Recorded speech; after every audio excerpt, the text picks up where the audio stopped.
Bonsoir. Yeah, hi, my name is Simon, and I'm here to push buttons and make people dance. Okay, yeah. Hi, I'm Meltdown Mickey. I'm a DJ with the SP23 crew. I'm also co-founder with XD of the Audio Tricks record label. And voila. I'm 69dB. I improvise with electronic music. Been doing it for about 20 years. Grew up in the rave scene of London in 1988, and I could really see in the electronic music of that time, the thing that got me was it sounded very like electronic percussion music to me more than anything else. So I guess that's kind of what I've been trying to do since that time, is to create this improvised electronic music that's very percussion based, you know. My name is Simma, and I sing with X in the Mix. I'm Debbie, Phoenix 13. I do the visuals and the artwork. Je suis Jeff 23 de SP23. Je suis là pour faire DJ dans la vie. Je suis Exi. J'ai plusieurs projets musicaux. J'ai des autres projets de label, du site web, maintenant que je monte. Parce que moi, d'abord, j'étais DJ. J'ai appris à mixer avec le vinyle et je le fais encore. Et en fait, j'aime tellement le vinyle que même que maintenant je joue plutôt live, j'ai monté un magasin au disque. I think before techno, I was pretty much into industrial sort of sounds. I love the sounds of metal things sliding across each other and breaking. But I think once once the whole acid house sort of techno thing sort of took the world by storm and totally changed my mind about things. So I was just looking for a way to sort of leave this planet and travel around without actually having to leave it at all, and sort of hoping it would do the same for everybody around me. Acid House. Acid House? Acid House. Okay. Yeah, it's where it all started back in 1988 when I was a bit younger, and not stopped ever since. Obviously, you know, we were Spiral Tribe for many years, and then we started up the Audio Tricks label, independent.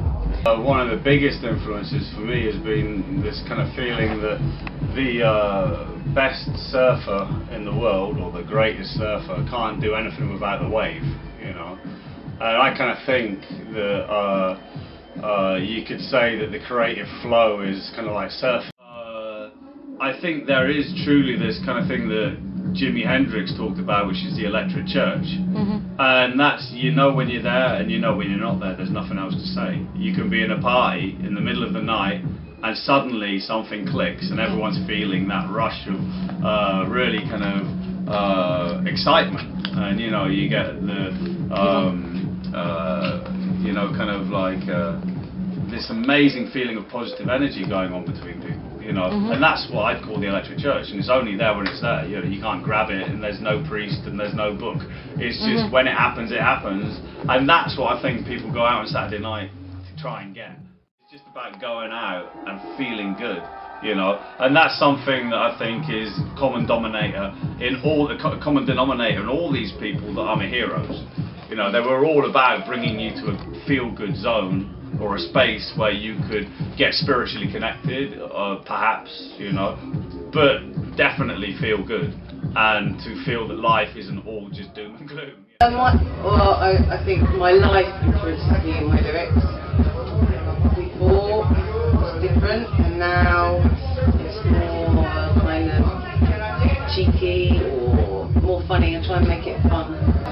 How do you connect the visual with the music?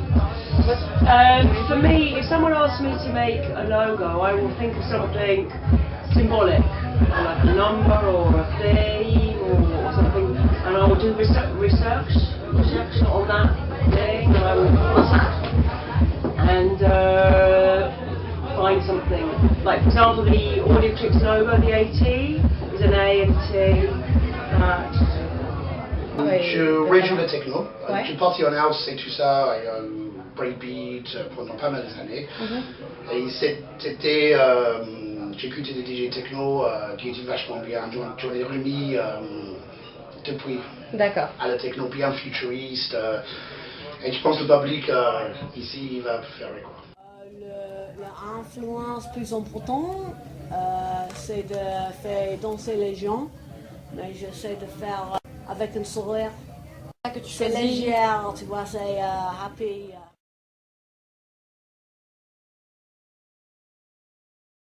You know, the Spiral is an ongoing event. I mean, it was just this thing that picked us all up, sucked us in, and you know, we've come out the other way doing this, and it's a crazy energy. It was a way of life. It is a way of life. It still is our way of life. But we just don't travel around now with the big trucks and big sound systems putting on free parties. We don't. We've moved on from that because it became impossible. You know, as we all know, it done its time, and in the end, free parties lost the real spirit of what free parties were. Well, I think Spiral Tribe was an amazing school for all of us, because basically I think we all had certain realisations at the beginning. I mean, when you go back to the beginning of rave, you know, I mean, it was obviously kicking about before '88, but in England there was a big surge in '88 where a lot of people got connected at the same time. Yeah. And I think when you've been through a process like that where everyone gets connected, you know, there's this incredible kind of bond that goes down between. We're all people who were actually dancers on the dance floor in '88. We went through the first 2 years of rave, and Spiral started in 1990 probably. So we've kind of been through that initiation of those experiences of the first raves and of these mad experiences of revelation you were getting about life and about freedom, especially free spaces, you know. And when we saw the rave scene going back into a kind of closed space where it'd been in these amazing free spaces like warehouses, or you know, out in the country, or big hangars where they had airplanes and stuff, you know, they were massively free spaces and open spaces, and then suddenly the whole thing started going back towards this commercial kind of lockdown club, big venue sort of thing, you know. Sometimes one of the biggest problems of free spaces is you think you're making a free space, but in the end there's so many rules that it's no longer free. I think music is bigger than whether it's pay or not pay, illegal or not illegal. Because you can, all of my heroes, every single one of those people I talked about, and everyone else that goes into the bargain, every time I saw them it was in a venue somewhere. But it didn't change the fact that when they got on stage they blew my mind. You know, it just needs to be, if the music's good, then it's okay. Yeah. If the creativity's good, it's okay. If the VJing's good, if the ambience is good. It's just about quality, isn't it? Yeah. It's not about this or that makes it better. Yeah. As soon as you're talking about some external material thing that's supposed to make things better, then I think we've lost the plot. Because some people are masters of walking into the worst club in the world and just going bang and turning it on, and suddenly everyone's fucking loving it. So, you know, you got to give credit to that as well. This whole SP23 thing happening. You see, Spiral Tribe will always be illegal. You see, Spiral Tribe was the vehicle for doing illegal things. Yeah. And so Spiral Tribe will always be for that. Whenever we want to go and do something like that, that will be Spiral Tribe. But we've had a lot of times over the past few years where people have been dragging the Spiral Tribe name into flyers and promotion and calling parties Spiral this or Spiral that. And we got to the stage where we were like, we've got to do something about this because this is getting ridiculous, you know. And so we decided, well, SP23 had always been the side of Spiral Tribe that was there for the creative people who do the music and who do the VJing and stuff like that, to go out and do things like this, or like Saint Nazar, you know, or like even put our music on a more commercial label that isn't to do with our own personal label. Well, it's just a huge, massive part of mainstream, so it just represents, for me, it's just a massive part of my life. all my closest friends are Spiral, and it's something that just never goes away. It's always present. But yeah, it's a kind of truth. It's a kind of reality. It's something that's very special. Sometimes it's really annoying. No escape. Once you enter the spiral, that's it. You're in it. The beginning, the end, the round and round, try and go, and you keep going back, and it just goes on and on. Et SP23, c'est les artistes et les musiciens, tout le groupe qui a mis ensemble pour faire des boîtes de nuit et des salles dans les soirées payantes pour pouvoir présenter la musique dans une atmosphère de bien, quoi. C'est mes racines, ce qui m'a appris de faire la musique et j'ai continué de ce basse. On peut dire que la musique c'est ma vie déjà.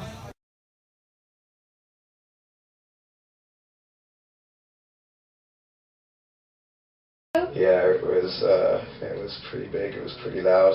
We were very happy. Yeah? Yeah. Okay. Then, how did you find the live today since you're gone? No, great Yeah? public, yeah, everyone's up for it, it's good, nice public. I haven't really, profited yet Yeah. because I've just finished. But yeah, no, lovely place, I love the venue.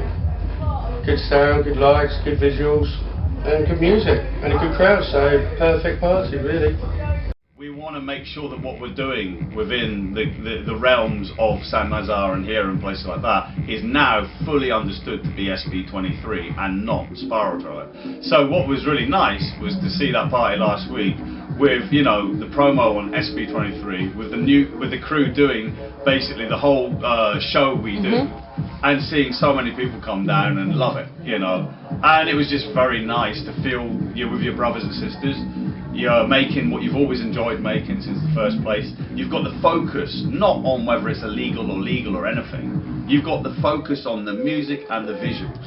That's what we're trying to do with SP23, is take the focus away from it having to be all about being illegal or legal, and just fuck all that. We know we're actually finally getting to the point where instead of everyone saying, oh, Spiral Tribe is all about illegal being on the road and being in trucks, people are finally going to start saying, oh, SP23 is about good music and good visuals. And that will be nice to see that happen after all these years, I'm really happy to be here. I think it's a great venue. I'm happy to be here with all my friends and to be a part of it. And hope that we're presenting something fresh and exciting and new. I think we're all happy that we're all together. The original people are all here, and we're all excited about the new project, which is displayed here. It's not so much that it's new, it's just that it's like we're kind of trying to make a line between that was then, everything that was created then was very present and part of something that we were riding, and now it kind of feels the same as well. It feels like it's a fresh moment to sort of present what we're doing now, which we're not putting on parties in fields. We're not. It's different. But this is how it is. This is what we're doing, and we're really happy to be doing it. And happy to have the support of everybody, all the people around us. Planer du monde, tout le monde content. Oui, c'était bien, c'était un peu notre première date en France. Et ouais, ça a bien marché musicalement, le public était content. On peut essayer de améliorer, toujours améliorer.